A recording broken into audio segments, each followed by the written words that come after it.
U osnovnoj školi Pećine otvorena je senzorna soba namijenjena učenicima s teškoćama vida.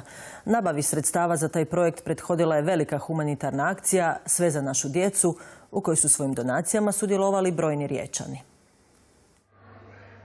Nakon višegodišnjeg truda djelatnika škole Pećine, udruge Riječko srce i drugih sudionika humanitarne akcije, djeca s teškoćama vida konačno su dobila senzornu sobu, odnosno sobu za opuštanje, u kojoj na zanimljiv način doživljavaju zvučne i vizualne poticaje.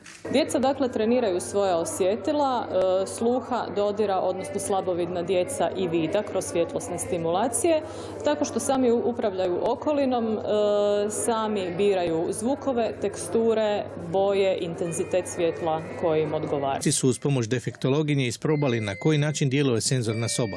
Adriana je već srednjoškolka, no sviđa joj se senzorna soba jer zna da će koristiti mlađima s teškoćama vida. Isprobala sam zvučnu kao klavijaturu po čemu se može hodati bos i to mi se jako svidjelo. I pravilno mislim da ova senzorna soba će biti jako korisna djeci koja su polaznici ovog odjela. Roditeljima djece s teškoćama vida također se sviđa senzorna soba. Lijepa i vidim da će se baš uživati u njoj moje dijete. Što se sve može u njoj napraviti? Što vam kćer kaže?